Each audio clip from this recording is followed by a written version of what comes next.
चुनावी मौसम और चुनावी बातें। चुनाव के मौसम में हर पार्टी नए नए वादे कर रही है और एक दूसरे पर निशाना साध रही है। कहीं सरकार द्वारा कराए गए कामों की गिनती की जा रही है तो कहीं उसकी नाकामी गिनाई जा रही है।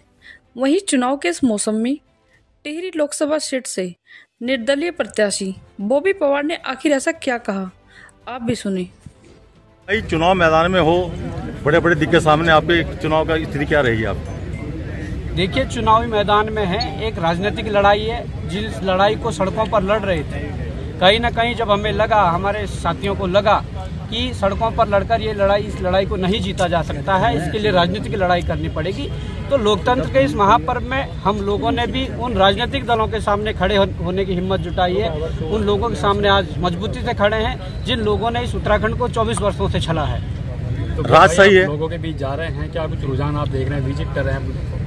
देखिए, हम लगातार क्षेत्र भ्रमण में थे और आज रात को ही 2 बजे टिहरी के प्रताप नगर से पहुंचे हैं और जो जनता का प्यार और समर्थन मिल रहा है, जो जनता के अंदर जो बदलाव करने की जो अभी स्थिति है, वो मन है उनका, तो कहीं ना कहीं मुझे लगता है कि जनता बदलाव का मन बना चुकी है और जनता त्रस्त है उन प्रत्याशियों से, उन सांसद महोदया से जो 3 बार के सांसद होने के बावजूद भी। बड़े राजनीतिक दल सामने, बड़े चेहरे हैं, राजशाही है, तो कैसे पार पा पाओगे? पार पाएंगे, जनता का समर्थन लेके। जनता समक्ष खड़ी है, जनता चुनाव लड़वा रही है। हम जिस प्रकार से देखा जा रहे हैं कि सांसद निधि तक यहाँ तक खर्च नहीं हो रही है, जो क्षेत्र के विकास के लिए पैसा आ रहा है वो पैसा वापस होते जा रहा है। यहाँ अस्पतालों की हालत देख लीजिए, शिक्षा की हालत देख लीजिए, किस प्रकार से जो चीज़ें हैं चल रही है। मुझे लगता है कि कहीं ना कहीं जो पैसा वहाँ खर्च होना चाहिए था, वो पैसा यहाँ से वापस भेजा जा रहा है। तो ये बड़ा दुर्भाग्य। कई वर्षों जो सांसद है, क्या कहोगे उनके बारे में? देखिए, इनके बारे में हम क्या कहेंगे, जनता खुद कह रही है। जनता ने उनकी जो निष्क्रियता है उस पर सवाल जवाब खड़े किए हैं।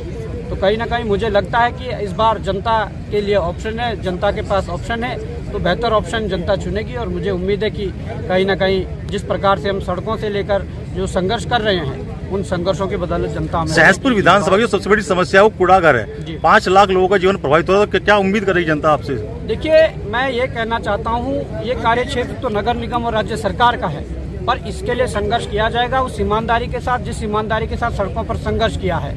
हम इसके व्यवस्था के लिए जो शीशमबाड़ा जो कूड़ादान है, कूड़ा घर है, कहीं ना कहीं उससे यहाँ जो लोग प्रभावित हो रहे हैं, कैंसर रूपी जैसी बीमारी जो लगातार ये उस कूड़ेदान से जो फैल रही है, मुझे लगता है कि कहीं ना कहीं उसको समस्या के लिए, उसके निराकरण के लिए यहाँ की क्षेत्रीय जनता के साथ मिलकर उसके लिए संघर्ष किया जाएगा। तो वो भाई संसद में पहुंचे हैं, तो किन मुद्दों पर जो सर्वप्रथम कार्य किया जाएगा? देखिए, मुद्दे साफ है। मुद्दे रोजगार का है, मुद्दा भ्रष्टाचार का है, मुद्दे यहाँ पर जो अपने हकूकों का है। जिस प्रकार से हमारे इस यहाँ उत्तराखंड में, चाहे वो टिहरी डैम जैसी बड़ी परियोजनाएं हो, उसमें हमें हिस्सेदारी नहीं मिल पा रही है। चाहे यहाँ स्थानीय में सिटगुल की बात करूँ, सिटगुल में भी हमारे लोगों को कहीं ना कहीं 70% जो रोजगार की बात हुई थी, वही भाई जो भर्ती घोटाला प्रदेश में हुआ है, इसका जिम्मेदार किसे मानते हैं आप? कि कहीं ना कहीं जिस प्रकार से यहाँ जो रोजगार की बात है, उसमें कहीं ना कहीं जो 70% वाला रेशियो है, वो कहीं ना कहीं कागजों में है और धरातल पर कुछ नहीं है। और भर्ती घोटाला किसके सारे पे हुआ है? भर्ती घोटाला किसके सारे पे हुआ है? न्यूनतम जो वेतनमान होता है एक मजदूर का, उसके लिए उसका मेहनताना पूरा नहीं मिल रहा, उसके लिए संघर्ष किया जाएगा। भर्ती घोटाला किसके सारे पे हुआ है? भर्ती घोटाले तो आप देख रहे हैं, जिसकी भी सत्ता रही है, जिसकी सरकार रही है, समय समय पर जिसको मौका मिला उन्होंने भर्ती कांड करके, पेपर लीक करके खूब धन उगाई की है, खूब यहाँ के युवाओं के भविष्य के साथ खिलवाड़ की है। तो मैं आज कहना चाहता हूँ उन युवा साथियों से कि वो वोट की चोट करें।